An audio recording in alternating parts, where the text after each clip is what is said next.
ऐच्छिक ही स्थानांतरण के लिए ये स्थानांतरण नीति रुकी गई है और रोकने के बाद वो ऐच्छिक स्थानांतरण ही होगा, ये मंत्री का कमिटमेंट है। शिक्षा का मुद्दा था वित्त रहित कॉलेजों को, जो डिग्री कॉलेज है, इंटर कॉलेज है, माध्यमिक विद्यालय है, उनको अभी तक अनुदान दिया जाता है। डिमांड था कि अब उनको वेतनमान दिया जाए और उनके इंटरनल रिसोर्सेस और जो सरकार अनुदान देती है उन दोनों को मिला के उस पैसे के मूल्यांकन करे और उसको सैलरी में परिणत करे, ये डिमांड था और माननीय मंत्री ने इसको लगभग मान लिया है सदन में। गड़बड़ी क्या करेंगे, अपॉइंटमेंट करने वाले अधिकारी इनके गड़बड़ी करते हैं, शिक्षक गड़बड़ी करने का बहुत अधिकार कहाँ है कि अधिकार वो गड़बड़ी करेगा। यही समझदारी डेवलप करना है शिक्षा विभाग। नमस्कार, हमारा नाम है समरीन और आपने देखना शुरू कर दिया है लाइव सिटीज। देखिए, बिहार का शिक्षा विभाग लगातार सुर्खियों में बना रहता है।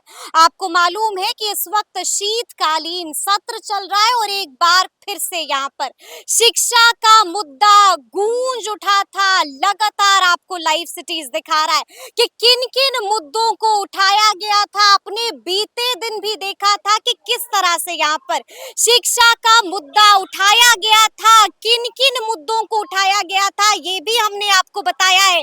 देखिए, आपने देखा था कि ऑनलाइन अटेंडेंस को लेकर भी यहाँ पर सवाल पूछा गया था। आपने देखा कि बीपीएससी तैयारी 4.0 को लेकर भी प्रश्न पूछा गया था। आपको मालूम है कि अब तमाम शिक्षक यही जानना चाह रहे हैं कि बीपीएससी तैयारी 4.0 होगा या फिर नहीं होगा। और आपने ये भी देखा कि इसको लेकर के शिक्षा मंत्री ने भी अपना रुख बिल्कुल साफ कर दिया था और बता दिया था कि आखिर सरकार की मंशा क्या है। बता दिया था कि आगे आगे सरकार क्या कुछ करने जा रही है। देखिए, हमने आपको ये भी दिखाया था कि बीते दिन कैसे बीजेपी एमएलसी नवल किशोर यादव भी सदन के भीतर खड़े हुए थे, सवाल पूछा था और खूब भड़क भी गए थे। आपने देखा था कि किस तरह से नवल किशोर यादव ने भड़कते हुए अपना प्रश्न पूछा था। तो देखिए, ऐसे में अभी अभी हमने भी सीधी बातचीत की है बीजेपी एमएलसी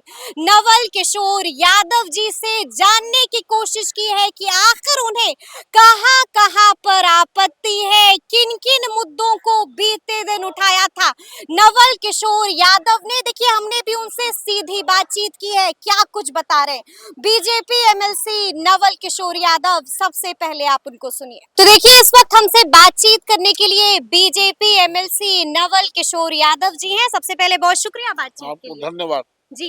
बीते दिन हमने देखा कि एक बार फिर से पूरा तेवर में नजर आ रहे थे आप, खूब गरज रहे थे, खूब बरस रहे थे। कौन कौन सा मुद्दा उठाया बीते दिन? नहीं, ये शिक्षा का मुद्दा था वित्त रहित कॉलेजों को, जो डिग्री कॉलेज है, इंटर कॉलेज है, माध्यमिक विद्यालय है, उनको अभी तक अनुदान दिया जाता है। डिमांड था कि अब उनको वेतनमान दिया जाए और उनके इंटरनल रिसोर्सेस और जो सरकार अनुदान देती है उन दोनों को मिला के उस पैसे के मूल्यांकन करे और उसको सैलरी में परिणत करे, ये डिमांड था और माननीय मंत्री ने इसको लगभग मान लिया है सदन में। मान लिया है शिक्षा मंत्री, कमिटमेंट किया है कि हम इसको करवाएंगे। कहीं ये स्कूल टाइमिंग वाला कमिटमेंट तो नहीं है ना नवल जी, जिसके लिए एकदम इंतजार करना पड़ा लंबा वाला?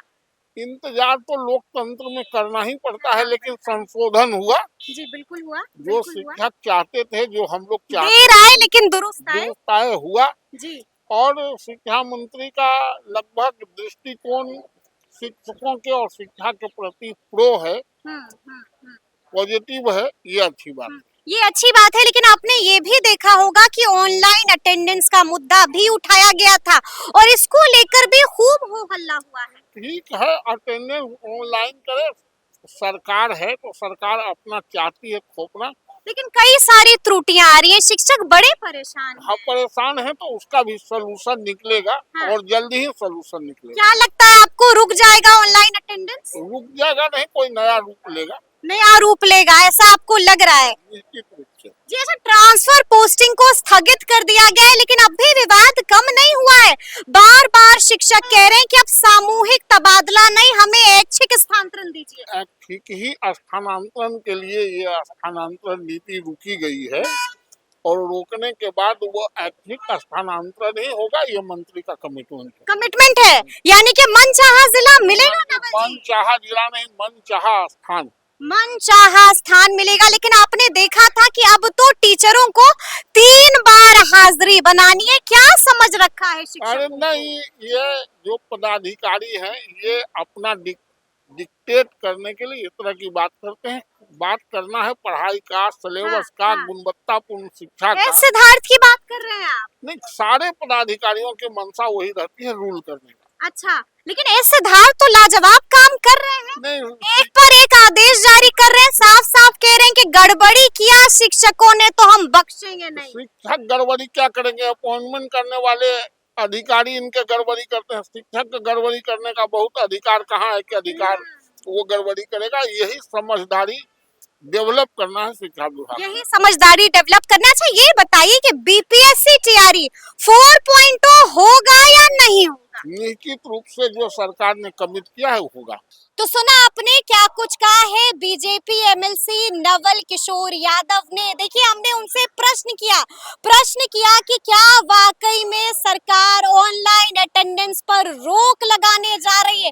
हमने उनसे जानने की कोशिश की कि क्या उन्हें ऑनलाइन अटेंडेंस पर ऐतराज है, तो आपने सुना है कि आखिर क्या कुछ जवाब दिया है बीजेपी एमएलसी नवल किशोर यादव ने। आपने ये भी देखा कि हमने उनसे ये भी प्रश्न पूछा था कि ट्रांसफर पोस्टिंग को लेकर के अब भी विवाद पूरी तरह से रुका नहीं है, पूरी तरह से थमा नहीं है। और देखिए हमने उनसे ये भी पूछा कि अब तो शिक्षक लगातार ये मांग कर रहे हैं कि हमें सामूहिक तबादला नहीं बल्कि ऐच्छिक स्थानांतरण चाहिए, हमें अब अपना मनचाहा जिला चाहिए। तो देखिए जैसे ही हमने उनसे ये प्रश्न पूछा, आपने देखा कि क्या कुछ जवाब कैमरे पर दिया है बीजेपी एमएलसी नवल किशोर यादव ने। बता दिया है कि आगे आगे सरकार क्या कुछ करने जा रही है। और देखिए आपने ये भी देखा कि बीते दिन ही एक प्रश्न उठा था बीपीएससी टीआरई 4.0 को लेकर के। सब यही जानना चाह रहे हैं कि बीपीएससी टीआरई 4.0 होगा या फिर नहीं होगा। और आपने देखा कि इसको लेकर भी बीजेपी एमएलसी नवल किशोर यादव ने सब कुछ बता दिया है कि आगे आगे क्या कुछ होने जा रहा है और सरकार आगे आगे क्या कुछ फैसला ले सकती है। तो फिर ये पूरी बातचीत आपको कैसी लगी है कमेंट करके हमें जरूर बताइएगा। तो ऐसे तमाम अपडेट्स के लिए बिल्कुल ऐसे ही हमारे साथ बने रहिएगा और देखते रहिएगा लाइव सिटीज। बहुत शुक्रिया।